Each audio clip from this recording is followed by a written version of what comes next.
Hola, bienvenido a un episodio más de Motive. Mi nombre es Nadine Subía y me da mucho gusto que estés aquí porque sé que el día de hoy Dios tiene una palabra para ti. El día de hoy nos acompaña una mujer que no necesita mucha presentación, ya que su testimonio ha cambiado vidas, incluyendo la mía. Conmigo está Jessie Samarripa, fundadora de Pure Health. Bienvenida, Jessie, ¿cómo estás? Muchas gracias, gracias por invitarme, sobre todo yo creo que esperaba este momento, pero a la vez me daba miedo venir, entonces estoy contenta por estar aquí. Me da mucho gusto también nosotros. Y antes de pasar a tu testimonio, me gustaría saber cómo estás el día de hoy, o sea, ¿qué está pasando con Jessie el día de hoy? Hoy amanecí, dando gracias a Dios por estar aquí. La verdad es que lo primero que dije es: "Yo sé que hablo mucho, Señor, ayúdame a que lo que yo diga sea de utilidad", así que estoy expectante, sobre lo que vamos a hablar hoy. Sé qué es lo que voy a decir, pero sé también que cuando estoy hablando, a veces hay algo que interrumpe mis planes y termino diciendo algo que quizá una persona estaba esperando escuchar, entonces estoy expectante al respecto. Ah, excelente. Oye, algo que me encanta de tu testimonio es cuando platicas sobre tu niñez, porque te gusta platicar de dónde viene Jessie. Entonces me gustaría que la gente también pueda saber un poquito sobre eso. Sí, claro. Fíjate que yo lo veo incluso hasta como broma, lo hago siempre a las personas cuando platico, porque les digo, o sea, si yo pude, ustedes pueden. Y de hecho tengo muchos jóvenes en la bodega y es como algo que les tengo bien presente, porque a veces lo vemos, ay, no, tiene un negocio grande, pues qué fácil, sus papás hacen negocios, tienen conocidos, pero cuando yo platico cómo fue mi niñez y de dónde surgió, pues la gente empieza como a poner más atención y lo empieza a ver más real, porque vemos muchos negocios, sobre todo en redes sociales, exitosos, grandes, prósperos, pero no sabemos cómo comenzaron. Y entonces no pueden servir de inspiración a otras personas cuando no sabes que es una persona pues normal, común y corriente. Yo nací en una colonia popular toda la vida, he vivido allí, fui hija de madre soltera, me criaron mis abuelitos. Mi papá fue ausente, aunque sí estaba allí, pues nunca estuvo como parte de mi crianza, perdón. Tengo 3, 4 medios hermanos. Uno de ellos hijo de mi mamá, los otros todos hijos de mi papá. Uno falleció, mi papá falleció también ya.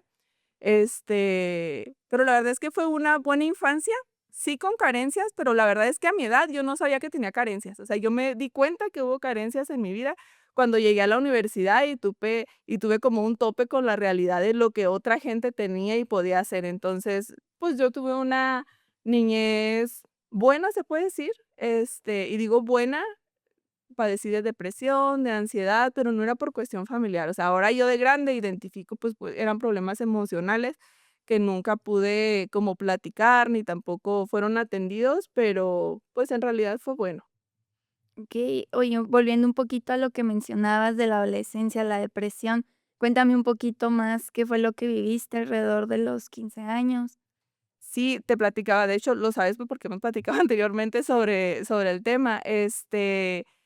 Yo siempre fui una niña muy lista, niña de dieces, entre los 12 y los 15 entra la época de rebeldía. Entonces, yo les digo a los papás: "No se preocupen si sus hijos dentro de esa etapa quizás se vuelven más rebeldes de lo normal o hacen cosas que es que nunca había sido así". Bueno, pues es una etapa difícil en la adolescencia, pero en mi caso, pues se volvió un poquito desastrosa. Tuve muy malas compañías, me juntaba con delincuentes, drogadictos, gente que no tenía ningún futuro o que visiblemente no pudieras ver que algo bueno saliera de allí. Yo creo que las bases que me dejó mi abuelita en su momento, yo nací en una casa o con una abuelita muy católica, entonces en mi casa todo el tiempo había reglas, valores y todo eso. Y a pesar de que yo me separé un poco de todo eso durante un tiempo, yo creo que fue lo que me sostuvo. Y sin importar que yo me juntara con malas compañías, pues nunca caí en hacer algo que estaba mal. Sin embargo, la gente sí pensaba: "Ay, tan bonita niña, tan estudiosa, tan inteligente, ¿cómo va a andar allá? O sea, ¿qué va a hacer de ella?". Yo creo que ya me veían perdida, pero sí, fue gracias a Dios que yo salí de ahí, y es un yo creo que es uno de mis primeros testimonios que tengo y que te puedo platicar. Yo sufría una depresión bastante grande y episodios de ansiedad. En aquel tiempo no tenía nombre, pero ahorita lo que está como muy de moda, se llama cutting. ya le pusieron así, pero en ese tiempo pues, te cortabas y simplemente, o sea, yo padecía de eso y hacía, practicaba eso y varias veces intenté, quitarme la vida. En aquella ocasión, la más fuerte que hubo fue caí al hospital por una intoxicación. Y yo me acuerdo que esa vez yo le dije a Dios: "Señor, si tú me sacas de aquí, si tú permites que no fallezca el dedo, yo te prometo que no lo vuelvo a hacer". No le prometí servirle, no le prometí creer en él, no le prometí nada de eso, yo le dije: "Yo te prometo que no lo vuelvo a hacer", y hasta la fecha, gracias a Dios, eso no ha vuelto a pasar. Salí de ahí con bien, no te voy a decir que me empecé a portar bien, que me convertí en una mejor persona, que dejé mis amistades, porque sería mentira si yo te lo dijera de esa forma. Pero la segunda vez que yo vi a Dios en mi vida fue un día, simplemente me desperté y dije: "Esta no es la vida que Dios quiere para mí". Dije: "No". Yo tenía un noviecito muy mala influencia, le hablé, le dije: "¿Sabes qué? Ya no quiero andar contigo". Me acuerdo que él dijo: "¿Qué pasó? ¿Por qué?".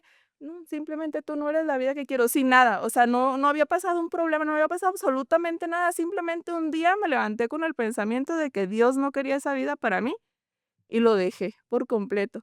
Te digo, yo crecí en una familia católica, mi abuelita era muy católica, no de los que van a la iglesia cuando hay bautizos, cuando hay bodas, no, mi abuelita realmente servía y era muy apegada. O sea, a los 15 años yo me convierto, a los 14 15 años, yo me convierto en catequista, empiezo a estudiar la Biblia, empiezo a ayudar a niños, tengo una generación de niños a los que, pues, les acompaño en su primera comunión, por cuestiones que no me gustaba como la administración y que realmente yo siempre creí solamente en Dios. O sea, yo a pesar de que iba a la iglesia, era catequista, mi centro siempre fue Dios y yo decía: "¿Por qué?".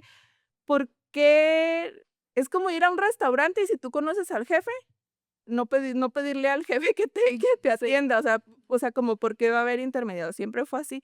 Y de ahí yo jamás volví a tener malas compañías, a andar en malos pasos. Eso fue como Dios me sacó de ahí. O sea, si tú me hubieras visto en aquella época cómo me vestía, cómo andaba, con quién me juntaba, yo creo que no hubieras dado un peso por mí, pero Dios fue bueno conmigo y me rescató del lugar en donde estaba. Dios estuvo ahí Sí, o sea, yo todo estoy el tiempo. completamente segura de eso. Qué padre, Jessy, tu testimonio de tu niñez, de tu adolescencia, pero sé que también Dios puso una persona, contigo que hizo una confrontación, te puso una frase que hizo un cambio también en tu vida, y que de ahí también tuviste como un despertar de decir: "¿Qué estoy haciendo el día de hoy?", ¿no? Sí, mira, fíjate que ahorita se usa mucho que los adolescentes ya trabajan, tienen sus emprendimientos. En mi época, ¿no? Yo te estoy hablando que tengo casi 40 años. Entonces, sí había niños que tenían que trabajar por necesidad o porque los mandaban a sus papás a trabajar, pero no había tanto como, yo quiero hacer mi negocio, por lo menos no en el círculo social en donde yo me desarrollaba. No había como, yo quiero emprender, yo quiero tener un negocio, no había tanto eso. Cuando yo entro a la universidad, te comento que fue como mi primer choque con la realidad. Yo duré una semana llorando porque yo sentía que no encajaba en ese lugar. O sea, y yo te digo, yo tenía depresión y ansiedad, entonces llegué a la universidad y si alguien ha estado en Conta, yo soy contador público, sabe que es un desfile de modas, por lo menos cuando yo estaba allí, eso era un desfile de moda, las muchachas súper guapas, arregladas, muchas vienen foráneas, y a pesar de que es una escuela pública, no es como que los que estén ahí no, es que no tienen recursos económicos, por eso están en una escuela pública. No, en realidad hay de todo en la UACH. Entonces, para mí fue difícil, yo tenía que caminar desde mi casa hasta la parada del camión, como 20 minutos, agarrar el camión, llegar a la universidad, o sea, no iba tan guapa, ni tan arreglada, ni tampoco tenía como los mismos recursos económicos que tenían las demás, entonces era difícil. Entonces, ahí empezó como mi primer choque. Estando en la secundaria, perdón, en la universidad, conozco a mi esposo, no dentro de la universidad, sino en esa etapa, eso sí, cabe aclararlo. Y él siempre ha trabajado desde los 12 años, a él sí lo mandaron a trabajar pues, por necesidad, porque había que ayudar en la casa, entonces él estaba acostumbrado a trabajar. Cuando me conoció, me dice: "¿No te da vergüenza que te mantengan tus papás?". Y, pues, la verdad, a mí no me da vergüenza. Mi mamá, pues, era quien me mantenía, mi abuelita que daba en ese entonces, era quien estaba conmigo, quien me acompañaba, pero, pues, a mí no me da vergüenza porque para mí era normal, nunca había tenido la necesidad de salir a trabajar, a lo mejor vivíamos con necesidad o con carencias, pero eran carencias que yo no conocía, entonces, no puedes sentir que te hace falta, lo que nunca has visto. Entonces, pues yo estaba cómoda, pero cuando él me lo dijo, me incomodó. Entonces yo dije: "Voy a buscar trabajo". Este, y en aquel entonces, digo, no que ahorita no esté, pero en aquel entonces, pues, estaba más joven, más guapa, más entonces, era como trabajar en algo en donde tu presencia física impacte, pues, era más fácil, o sea, te contrataban por cómo te veías. Entonces, me contrataron, como promovendedora de farmacia. Ahí fue donde empecé a conocer más sobre, problemas de salud, sobre medicamentos, sobre condiciones físicas. Yo iba a la universidad todas las mañanas y trabajaba como promovendedora los martes, que eran martes de frutas y verduras, los viernes, porque los viernes pagan, y sábados y domingos. Eso era lo que yo hacía. Al principio entré trabajando con un laboratorio, luego como se fueron agregando más, después entró otra marca de Unilever, este, entonces, duré mucho tiempo trabajando en eso, y ahí fue donde yo aprendí a vender. Yo agradezco mucho, o sea, una de las cosas que yo más agradezco a Dios es que Gerardo un día me haya hecho esa pregunta que fue incómoda en su momento, pero que si no hubiera sido por esa pregunta, yo quizá nunca hubiera tomado la decisión, porque para empezar, a mí no me gustaba vender. O sea, yo decía: "Ay, no, los que andan vendiendo, qué feo que te rechacen", pero a esa edad, a los 18 tienes mucho menos pena que ahorita. O sea, empezar desde joven a soltarte, a hablar con la gente, a que no te dé vergüenza comunicarte, es la diferencia que hace todo completamente, en tu vida, en cómo te vas a desarrollar, por lo menos en el área de las ventas. Ya lo que yo siempre les digo a la gente que veo, si tú quieres ganar más, tienes que saber vender. O sea, no importa cuál sea tu profesión, si tú eres contador, te tienes que saber vender. A los contadores que no se saben vender no les pagan bien. Cualquier profesión que tú tengas, si tú implementas, técnicas de venta, te va a dar muchísimos mejores resultados. Pero cuando te dedicas exactamente al área de ventas, a la comercialización, es el único lugar en donde tú puedes trabajar más y vas a ganar más. No hay ninguna otra área, en donde tú puedas aplicar esa regla. Puedes ser el mejor contador y todo, pero si no te sabes vender, no vas a tener más clientes. Entonces, sin más clientes no hay más dinero, y eso para mí fue muy importante que mi esposo me lo haya dicho en algún momento. En ese momento, o Mm, sea, una pregunta que hizo que entraras al mundo de las ventas sin saber lo que venía algunos sí. años después, ¿no? También sé que hubo una invitación, casual dentro de la iglesia de Amistad, a un evento que había para mujeres, que también hubo un antes y un después de Jessie, ¿me puedes platicar un poquito sobre eso? Sí, mira, como te platicaba, yo no nací en una familia cristiana, conocí a Dios, sí, siempre desde mi niñez, pero no era que yo tuviera, en esa época una religión que estuviera profesando o en la que yo estuviera, realmente trabajando. Cuando yo trabajaba en una empresa que se llamaba Pizza del Rey, que ya no existe, por azares del destino, la empresa quiebra y uno de sus proveedores me contrata. Ese proveedor está enfrente de Amistad y de México Moderno. Yo llegué ahí por pura casualidad, el dueño sabía que yo trabajaba ahí, que trabajaba de auxiliar contable, y yo empecé a trabajar sin experiencia, porque yo allá me dedicaba exclusivamente a costos. Yo costeaba todo lo que eran, en las pizzerías, los prorrateos y todo eso. Y acá me iba yo a dedicar más al área de impuestos. Entonces, no sabía absolutamente nada, pero yo siempre he dicho que si otra persona puede, yo también puedo. Entonces, literalmente aprendí a hacer todo lo que tenía que hacer ahí en chats con el SAT. Yo le escribía al SAT: "Oye, necesito hacer esto, necesito que me digas el procedimiento". El SAT fue mi instructor para hacer devoluciones de impuestos y todo eso, y me gustó mucho, me gustaba mucho hacer ese trabajo.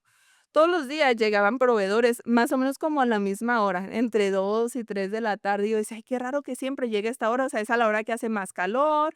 Normalmente otros proveedores llegaban a las 9 de la mañana, o sea, como para iniciar sus actividades, pero había ciertos proveedores que llegaban siempre entre 2 y 3 de la tarde, y yo siempre he sido bien curiosa, por no decir metiche. A mí no me da vergüenza preguntar, yo si tengo una duda, yo pregunto.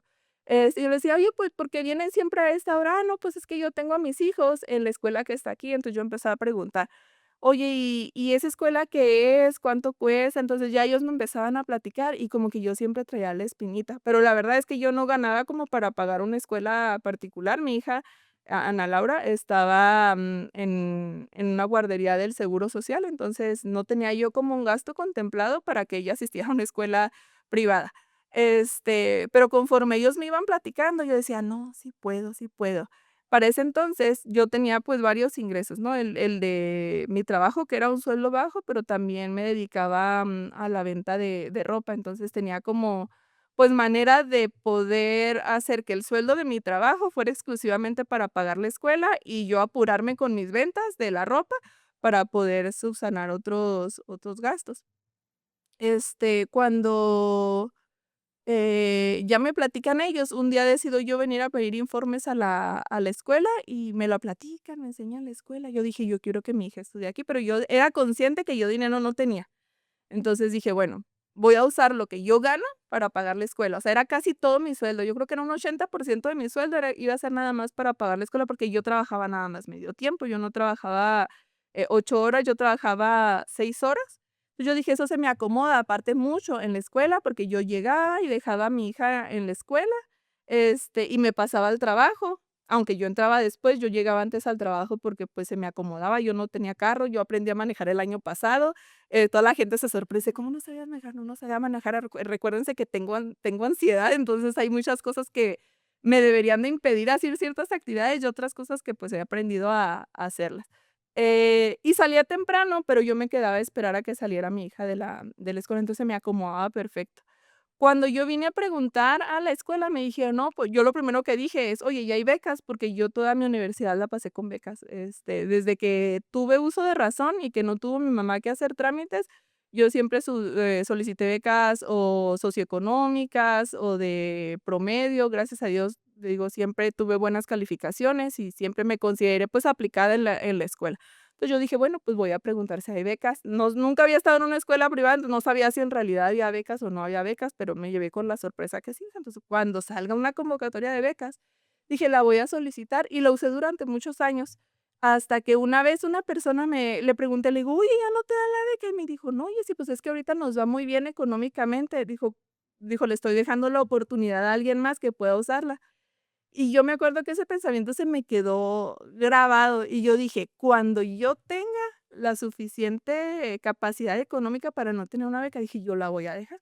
Y empecé a trabajar en eso, y gracias a Dios me ha prosperado mucho. Dios ha sido bueno en todo, absolutamente todo lo que he hecho y lo que he puesto en sus manos, y llegó el momento en el que solté la beca y empecé a pagar, pues, normal, y estoy muy agradecida porque yo volteo a ver cómo llegué, y cómo vamos ahorita, y estoy contenta. Pero bueno, en ese proceso, cuando estaba mi hija en segundo de kinder, la maestra mandó llamar. En esta escuela hacen unas entrevistas, normalmente mandan a entrevistar a los papás, hacen varias preguntas, pero entre esas preguntas está sobre qué religión tienes, cómo se conoce a Dios en tu casa. Entonces yo dije: "No, pues en realidad en mi casa no se habla de Dios". Le dije: "No soy atea ni nada por el estilo, yo creo en Dios, ella cree en Dios, ella sabe hacer oración, pues el Padre Nuestro, ¿verdad?". Pero pues no hay, pues no es que estemos profesando alguna religión. Y ella me dijo que era muy importante que tanto los conocimientos que adquiría en la escuela, como todos los demás, eran tan importantes como la fe que ella pudiera tener, que eso podía hacer la diferencia. Y eso que me dijo ella se me quedó grabado, sin embargo, no hice algo como para cambiarlo. Pero por esos días, más o menos, como en el 2015, la mamá de un compañero de Laura me invitó a un cafecito de mujeres. Flor, si oyes esto, estoy muy agradecida contigo, porque si no hubiera sido por ti, yo nunca hubiera tomado la decisión. Me invitó y a mí me dio pena decir que no, porque dices: "Híjole, te invita, estás haciendo amigas en la escuela", pues, qué vergüenza decirle: "Ay, no, muchas gracias", ¿verdad? Entonces ya le dije: "No, pues sí, yo vine", no recuerdo cómo se llamaba, me he querido acordar cómo se llamaba la persona que vino ese día y en alguna ocasión lo encontré, pero mi memoria no me ayuda mucho, Ujú. pero fue en abril del 2015. Vine a la iglesia, y si alguien no ha ido a una iglesia cristiana, llegó un momento en el que la persona que está predicando dice que si alguien no ha hecho esta oración, que la repitan en voz alta, y yo ese día hice esa oración y yo sentí que yo tenía un compromiso, porque si algo tengo yo es palabra. O sea, yo no te puedo decir que voy a hacer algo y no hacerlo. O sea, a menos de que se me olvide, que pase algo, que me intervenga, o sea, algo fuera de mí, pero por voluntad propia, yo no te voy a decir que voy a hacer algo o que puedo hacer algo y que no voy a cumplir con esa palabra. Entonces, yo sentía un compromiso real. O sea, no te voy a decir, ese día sentí que bajó el Espíritu Santo y que me llegó. No, yo sentí un compromiso. O sea, yo dije, acabo de decir algo y lo tengo que cumplir. Y ese día tomé la decisión de empezar a venir a la iglesia y empezamos a venir los domingos a la iglesia. Luego mi hija empezó a involucrarse más que con las obras de teatro, que con todo eso. Y luego yo siento que soy muy comprometida con lo que hago. Yo no puedo estar haciendo algo y no aportar. O sea, cualquier cosa en donde yo me involucre, tengo que aportar algo. No puedo estar, me siento muy mal si no voy a hacer una diferencia en eso que estoy haciendo, y busco la manera. Entonces me empecé a involucrar un poquito más, a lo mejor no como servidora, porque nunca he sido servidora aquí en la iglesia, pero trato de ayudar en cualquier cosa que hagas, y digo, yo lo sé hacer, y pregunto si necesitan a alguien que lo haga, y pues trato de soy muy metiche, siempre quiero andar metida en todo, en lo que sea. Y así fue como llegué a la iglesia. Oye, qué padre tu historia, porque incluso dentro del trabajo que tú tenías en ese momento, algo te llamó a la escuela y eso hizo que Dios también te llamara a un evento en donde hubo un compromiso para ti. Pasando un poquito a la parte, laboral, sé que estuviste trabajando en un momento, en un lugar en donde no te sentías tan cómoda con las normas y con lo que estaban llevando a cabo. ¿Me puedes platicar un poquito sobre eso? Sí, mira, en mi intento, de obtener mejores ingresos, como te digo, yo vendía ropa, yo era auxiliar contable, pues empecé a vender también productos para bajar de peso. Primero los busqué, pues, porque yo necesitaba bajar de peso, porque después de que tienes un bebé, pues, no te queda el cuerpo igual que como estaba antes. Entonces, empiezas como mujer, uno vanidosa y tratándose de ver bien, pues, empiezas a buscar alternativas. Encuentro algo, me doy cuenta que también lo puedes vender y, pues, yo ya tenía experiencia en ventas, entonces digo: "Ah, pues voy a venderlo". Empiezo a venderlo y me empieza a ir muy bien, hasta que llega el momento en el que ganaba mucho más haciendo eso que en mi trabajo. Entonces, yo pido un aumento de sueldo en mi trabajo, no me lo dan. Entonces, yo digo, ¿sí se da cuenta que nadie sabe hacer lo que sé yo? Porque yo me había vuelto muy indispensable en el trabajo, porque soy muy acomedida. O sea, no necesito que me pidas que aprenda a hacer algo. Si yo sé que lo necesito aprender, lo voy a aprender porque necesito resolverlo. Me gusta mucho resolver problemas. Y él me dijo: "Sí, pero no, ni era tanto", o sea, me pagaba 1,600 a la semana en aquel entonces, medio tiempo, y yo le estaba pidiendo 3,200, pero yo hacía devoluciones, solicitudes de devoluciones de impuestos por cantidades de más de 6 cifras, o sea, eran cantidades grandes, entonces yo sabía que había manera como de pagar ese sueldo, y a mí me gustaba mucho hacerlo, no era para mí una carga, a mí me encantan los impuestos, no lo hago porque no me genera ya el ingreso que tengo ahorita con el negocio, pero a mí me gusta realmente hacerlo. Entonces, cuando me dijo que no, pues decidí renunciar. Me quedo trabajando todavía con los productos para bajar de peso y vendía ropa a la vez todavía. Y para esto yo empecé vendiendo. Primero compraba ropa usada para mi hija y luego cuando la dejaba yo la vendía y luego después empecé a comprarle ropa nueva a mi hija cuando la dejaba, yo la vendía usada.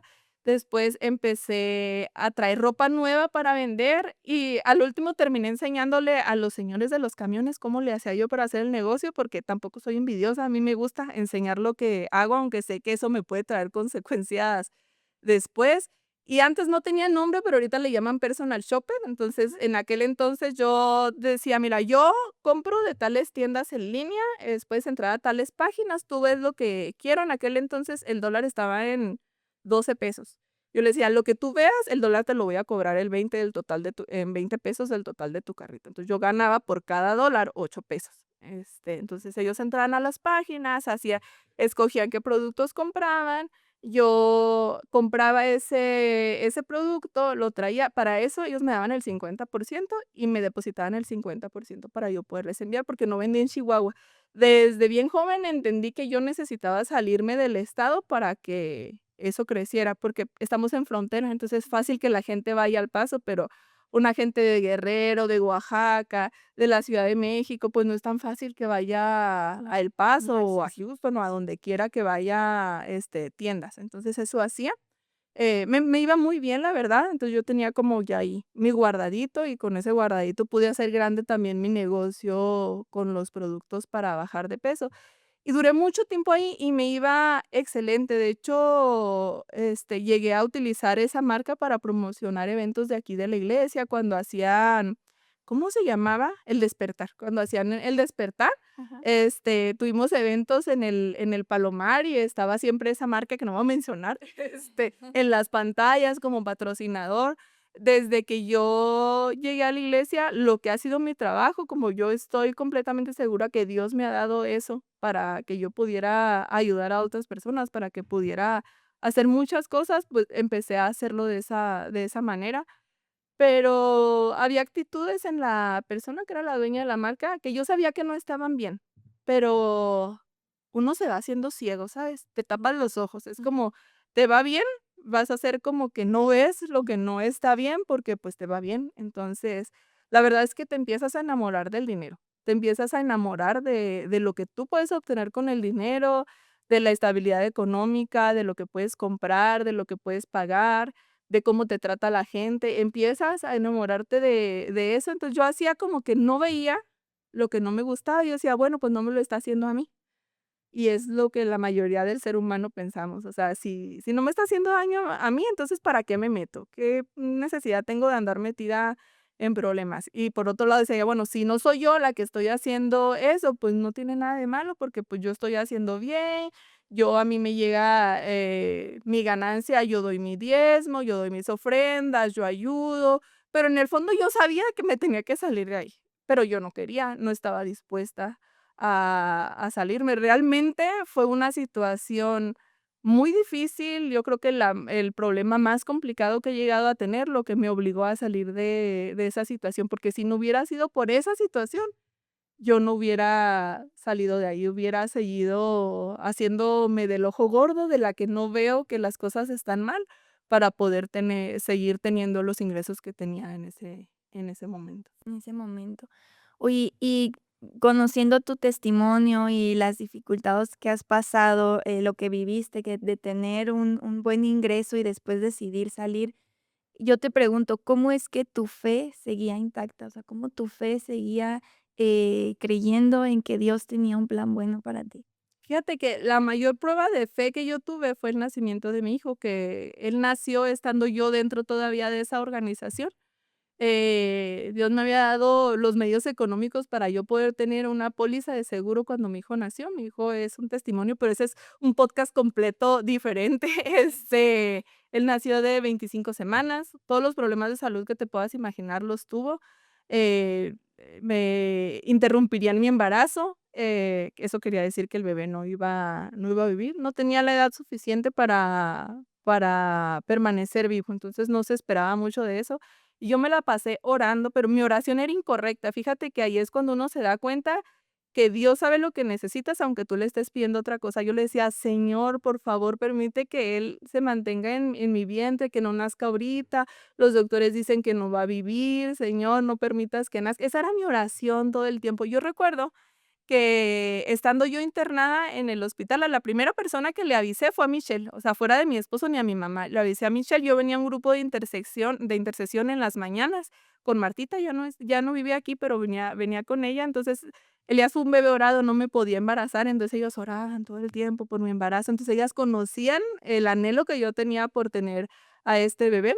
Cuando me internan, estando yo en urgencias, le digo a Michelle: "Michelle, ¿sabes qué? Acabo de llegar al hospital, vengo muy mal, me dicen que el bebé no va a vivir, te pido que por favor les pides que oren por mí". Entonces ellas empezaron a orar y yo oraba en la cama del hospital porque él no naciera. O sea, mi era que quede más tiempo en el vientre, que lo que necesite y todo eso. Y un día en la mañana, ese mismo día que lo tuve, llegó un devocional que la pastora enviaba todos los domingos. Y me acuerdo muy bien que el versículo era cuando Jesús no alcanzó a llegar antes de que falleciera Lázaro, y que María estaba: "Señor, pero ¿por qué no llegaste?". Y que Él lo resucita. Entonces, y yo lo leo, pero no le presto atención, o sea, lo leo y como todos los que te mandan y que lees, pero pues no te hace clic porque no tiene todavía con qué hacer clic. En la noche me dicen que me van a interrumpir el embarazo y yo me enojo con el ginecólogo, traen a otra persona, y él me dice que ya no hay nada que hacer porque ya se me había reventado la fuente. Mi bebé nace y es un milagro, ahorita tiene 9 años, ayer cumplió 9 años y estoy muy Adiós. contenta por eso porque es un milagro del Señor. Y allí me hizo clic que, aunque yo estaba pidiendo por algo bueno, Dios tenía preparado algo diferente. Y Dios me dijo que iba a dar vida sobre huesos secos y después de 9 años yo sigo viendo cómo Él lo sigue haciendo, porque Él no necesitaba que Él se quedara en mi vientre, Él necesitaba que naciera porque iba a ser testimonio, iba a ser una prueba. Y fue la prueba de fe más grande porque durante 94 días yo recuerdo haber visto a la gente que me veía con lástima, o sea, toda la gente que me llegaba a saludar me veía su mirada como: "Pobrecita, piensa que su niño va a estar bien". Y yo no lloré hasta el día que él lloró mucho por una operación que tenía que tener durante ese tiempo, porque yo estaba segura, o sea, yo dije: cuando sa", o sea, siempre era: "Cuando salga el día lo vamos a llevar a hacer esto, cuando salga". Entonces, siempre como ni siquiera existía en mí la probabilidad de que él fuera a fallecer, ¿no? O sea, no estaba como dentro de mi pensamiento, porque Dios me había dicho que así como había resucitado a Lázaro, así lo había resucitado a él. Y allí fue mi fe se fortaleció. Si yo no hubiera pasado por ese momento, yo no hubiera tenido la fe ni la fortaleza suficiente para enfrentar lo que vino después.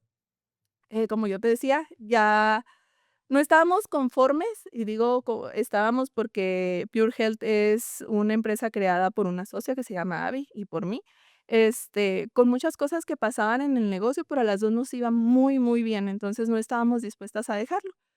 Entonces, dijimos: "Bueno, pues vamos a empezar a vender otras cosas, cosas que no estuvieran relacionadas con lo que yo hacíamos", porque también sabíamos que íbamos a tener un problema si hacíamos algo por el estilo. Entonces, ella siempre había querido tener cosméticos, y yo ya tenía tiempo vendiendo fajas, ya antes, años atrás, he vendido muchas cosas, cosméticos, fajas, mucho, o sea, durante el proceso sería larguísimo que te contara todo lo que he vendido, pero llegué a vender fajas también, entonces empezamos a decir: "Pues vamos a vender las fajas y los cosméticos, y lo hacemos todo con la misma marca, y pues lo hacemos a la par, en lo que, pues, tenemos algo que nos brinde un ingreso suficiente para cubrir los gastos que tenemos". Y así empezamos. Y cuando la dueña de la marca de suplementos en donde yo estaba, se dio cuenta y aparte nosotros éramos inexpertas, sin experiencia en hacer negocios, no teníamos conocidos como abogados que nos siguieran el proceso. Nosotros utilizamos a la misma licenciada que nos ayudaba dentro del negocio, pues, porque no lo veíamos como mal, yo tengo distribuidoras actualmente y ellas tienen otros negocios y a mí me da gusto que tengan otros negocios y a veces les aconsejo que en sus propios locales de Pure Health. Oye, pues, ¿y por qué no metes ropa deportiva? ¿Y por qué no metes esto? No sé, como para mí es normal, entonces nosotros no lo veíamos como algo que estuviéramos haciendo de forma incorrecta. Entonces, nosotros sin experiencia le pedimos a ella que nos ayudara y en lugar de registrar esa marca a nuestro nombre, que se llamaba Nadira Silvet, la marca, la registró a nombre de, pues, no precisamente a nombre de ella, sino de un prestanombres, que esa es una historia muy larga que se pudiera prestar por una, serie de Netflix que incluye secuestros, o sea, cosas muy difíciles que tú solamente ves en las novelas y en las películas.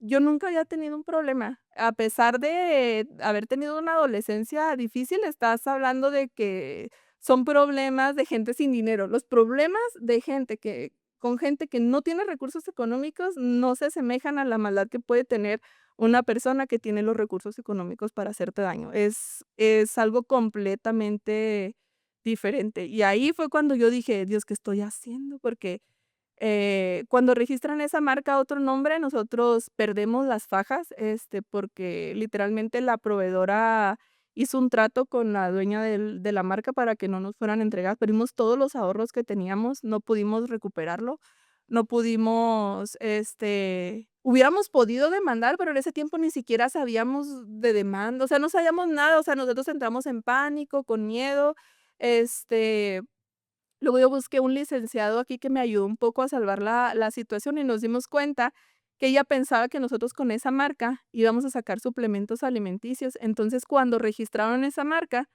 para el INPI hay categorías. Tú puedes tener una marca registrada, pero tú la tienes que registrar en la categoría del producto que vas a vender. Entonces, puede haber muchos productos con el mismo nombre, pero si están en diferentes categorías, no estás haciendo mal uso de la marca. Okey. Entonces, ellos registraron esa marca para suplementos alimenticios y no la registraron para fajas, que era lo único que nosotros teníamos, cosméticos y fajas.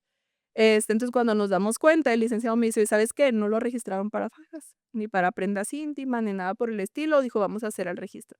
Hace el registro y entonces de esa manera nosotros pudimos vender lo que ya teníamos en nuestro poder, porque cuando pasa eso, nosotros no podíamos venderlas porque nos podían demandar por estar vendiendo una marca que no nos pertenecía. Pero cuando hacemos eso, pues ya empezamos como a recuperar un poco de la inversión. Perdimos alrededor como 1,300 fajas. Fue mucho dinero lo que se perdió. Y durante ese proceso, la persona que era la dueña de la otra marca pues, me escribió, me dijo que si que yo tenía que tomar una decisión, que si, me quedaba vendiendo las fajas, pues, no podía vender esos suplementos y que yo tenía que decidir. Yo sabía que vender fajas no era un buen negocio. O sea, es algo que te da un ingreso de una sola vez, y si el producto es bueno, va a tardar años en que ese cliente regrese. Y que vender suplementos sí era un buen negocio. Sin embargo, yo sabía que ese era el momento en el que tenía que tomar la decisión, y no me parecía correcto que al no estar yo haciendo algo en contra de ella, me estuvieran poniendo como en esa situación, y decido salirme con una mano atrás y con una mano adelante. O sea, me salí absolutamente sin nada, porque acababa de comprar una tarima de productos, era demasiado producto, era mucho, o sea, lo que yo tenía invertido ahí, porque no tenía pensado salirme, sabía que me tenía que salir, porque no habían cosas había cosas que yo me daba cuenta que no eran buenas, no en el producto, sino en la persona y en la manera en la que actuaba con las otras personas, pero yo me rehusaba a salirme de ahí. Y yo creo que ahí es cuando tú dices, cuando Dios te dice que hagas algo, hazlo. Sí. No te espe O sea, yo tuve que perder todo, para tomar una decisión. Pudiendo haber tomado esa decisión en otro momento, me quedé en la ruina. O sea, nadie me la pasaba llorando porque eran chismes, eran habladurías. Antes, gracias a Dios, no había TikTok, porque si no, eso hubiera sido o por lo menos yo no lo usaba, ni ella tampoco, pero estaba Facebook, entonces era bien feo, porque toda la gente te atacaba, porque dijo que nosotros la habíamos robado, porque, o sea, dijo muchísimas cosas. Es de donde la gente me tenía en estima, porque gracias a Dios, durante todo este proceso la gente me estimaba, no puede ser que Jessica, y eso que es cristiana, o sea, ya era yo creo que el peor Ataque. ataque que tú puedes recibir después de que empiezas a ir a la iglesia es que todo lo que haces es: "¿Y eso que es cristiana?". Entonces era sus videos hablando mal de mi religión, hablando mal de mi iglesia, hablando mal de la persona que yo era y justificando todo eso, incluso diciendo versículos. Y yo decía yo en ese momento yo me di cuenta que esa no era un ataque físico, o sea, yo ya lo sentía de esto no es humano, o sea, no es que ella tenga un odio contra mí, porque aparte no había como por qué tener odio. O sea, ahorita yo lo relaciono y digo, yo tengo distribuidoras que hacen eso y no, o sea, tengo distribuidoras que se han salido incluso a vender lo mismo que yo, a copiarme los productos, y yo nunca hice eso. O sea, no no sé, o sea, realmente tiene que haber sido algo fuera de lo físico. Y en alguna ocasión, que fue cuando más me quebró, yo creo que fue cuando más lloré, que ella dijo, este: "Dios te castigó con un hijo enfermo porque tú eres una mala persona". Y yo me acuerdo que a mí me revivió todo, porque había pasado como 1 año y medio más o menos de lo de Elías, y fue como para mí muy feo, pero fue lo que me dio valor. Si ella no hubiera dicho eso, yo no me hubiera acordado que Dios estuvo conmigo en ese momento, y que si Dios estuvo conmigo en ese momento, iba a No te estar la suelto. conmigo nuevamente en ese momento. Y empezamos a hacer muchas cosas, pusimos una tienda naturista, empecé a vender ropa colombiana, empecé a hacer muchas cosas y nos empezó a poner el pie en todo. Demandas, acoso, amenazas, o sea, fueron cosas fuera de lo normal, o sea, cosas que solamente ves en las películas, que tú dices: "No puede existir gente tan mala". Yo tampoco sabía que podía existir gente así hasta que me tocó toparme con una persona así. Y un día mi compañera y mi socia, que también terminó saliéndose cuando cuando quería como ponerse de acuerdo para que hicieran algo entre las 2 en contra mía, ella dijo: "No, porque es mi amiga". Dijo: "Yo no puedo hacerle eso", dijo: "Y si tú necesitas eso para que yo esté aquí, pues entonces, pues me voy". O sea, si eso es lo que tú quieres. Y sale del negocio, empieza, pues, en contra de las 2 porque para ella, como eran familia, era yo le rompí su familia, yo le arrebaté a alguien, pero no, o sea, en realidad fueron sus acciones lo que hizo que hubiera todo ese movimiento. Meses después, me dice: "¿Ya sabes qué?", Abby se llama, mi socia, me dijo: "No nos va a dejar en paz". Dijo: "Vamos a hacer lo que sabemos hacer". Dijo: "No lo hicimos, nos daba miedo". Dijo: "Pero ya, ¿qué te da miedo si todo lo que nos podía haber hecho, ya lo ha hecho?". Y perdimos el miedo. Y yo le dije: "Yo no tengo ni un 5, no puedo empezar, no te puedo ayudar". Me dijo: "Si yo pongo el anticipo, ¿tú liquidas?". Le dije: "Me comprometo a ver la manera de conseguir, ese dinero". Pues, te digo, teníamos la tiendita naturista, la ropa colombiana, pues, todavía me dedicaba a ventas, empecé a traer ropa, o sea, todo lo que hacía antes, pues, como que lo resurgí. Y así fue como salimos en enero del 2018, empezamos con Pure Health, que era algo que no estaba planeado, no estaba programado, lo hicimos para salir de deudas. Yo tenía demasiadas deudas porque yo tenía ingresos suficientes como para cubrir esas deudas, y que de un día para otro no solamente te quedes sin ingresos, sino que te quedes con una tarima de productos que ya no puedes vender, te quedes endrogada con terrenos, con cosas que habías comprado en pagos, pues, pensando en que toda la vida ibas a tener ese ingreso. Entonces, fue bastante complicado. Y cuando salimos, era básicamente un empleo para nosotros 2, íbamos a ser autoempleadas, íbamos a vender. La sorpresa fue que, como al mes del lanzamiento, la gente nos decía: "¿Y cómo le puedo hacer para vender?". Y Abby y yo nomás nos volteamos a ver. No Están sé, preparadas. no, o sea, pues, no sabíamos, decíamos: No sé, déjame lo pensamos", nos sentamos, hicimos números, fue de así estar arrastrando el lápiz. Ella está en Tuxtla, yo estoy en Chihuahua, entonces es algo complicado La también, distancia. que la gente no entiende, dice: "Pero, ¿cómo? ¿Cómo?". Dios es bueno, o sea, Dios te pone la gente y de veras que ella ha sido mi soporte en muchos momentos, porque yo no padecí, ansiedad y depresión en mi niñez, o sea, sigo teniendo mis episodios, no llega un momento en el que no me siento tan bien, que siento como: "Ya no puedo, esto es mucho", y platicamos, y a veces le toca a ella, y a veces me toca a mí, y nos damos palabra, y las 2 de súper diferente carácter, muy, o sea, somos de orilla a orilla, entonces estamos criadas completamente de manera diferente, y aún así siempre llegamos a un acuerdo, y está ahí para poder respaldarnos entre las 2. Y lo lanzamos. Empezamos a vender poco a poco a las personas que nos preguntaban que cómo podían hacerle para vender, y luego esas personas nos empezaron a preguntar: "Oye, ¿yo puedo tener distribuidoras?". Y nosotros así como: "Pues sí, pero déjame, vamos a planearlo". Entonces, tuvimos que hacer un plan para que ellas pudieran tener distribuidoras, y todo lo hacíamos en notitas. Nosotros mandábamos a hacer cuadernitos. Yo ya tenía la experiencia, porque en la otra empresa en donde estábamos no había nada de estructura, nada, absolutamente nada de estructura. Entonces, yo me encargué de hacer todo, porque a pesar de que ahorita soy desorganizada, mi orden, aunque no se vea tan ordenado, es orden. En mi mente es orden. Entonces, pues, yo hacía que catálogos, fichas, notas de venta, hacía todo, en el otro lugar. Había contratado un diseñador porque no había 3D, o sea, todo lo bonito que ya existía en la otra compañía, yo ya lo había hecho.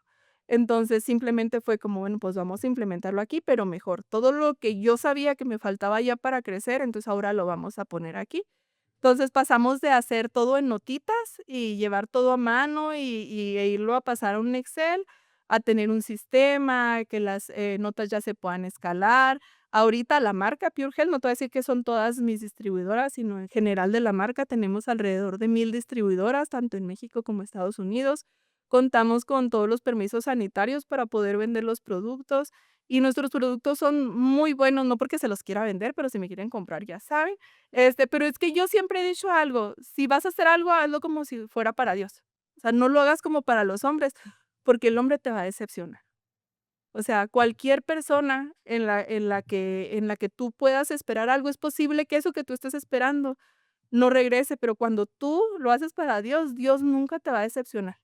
Dios siempre te va a dar algo mejor. Entonces, por eso me esfuerzo mucho, o sea, siempre es como, no respondo nada más por responder, o sea, veo más allá, veo la manera de apoyar en algo que me escriben, siempre estoy buscando qué más puedo hacer para que las personas crezcan, porque hay algo que quedó en mi mente después de que leí la parábola de los talentos, y es que un día Dios va a regresar y me va a pedir cuentas sobre lo que me dio. Y yo quiero poderle decir: "Señor, tú me diste estos talentos, Señor, tú me diste estas capacidades, y esto es lo que yo he hecho con ellos". O sea, a mí no me gustaría que él llegara y que yo dijera: "No, pues no hice nada". O sea, se quedó ahí y yo me quedé como en mi conformidad, en ya gano lo que necesito, ya no necesito hacer más. Entonces, yo no quiero que eso pase. Realmente quiero, que el día que ese tiempo se llegue, yo esté orgullosa de lo que pueda presentar con lo que él me dio. Guau, Jessy, pues, no dejas sin palabras porque realmente es tu testimonio nos enseña que Dios siempre está, y que a pesar de las adversidades, Dios tiene un plan perfecto para cada uno de nosotros. Y eso que dices al final de lo que Dios te da, tienes que multiplicar y compartir, es algo que se queda. Te agradezco mucho el haber estado aquí con nosotros, el compartirlo, el abrirte, el ser honesta.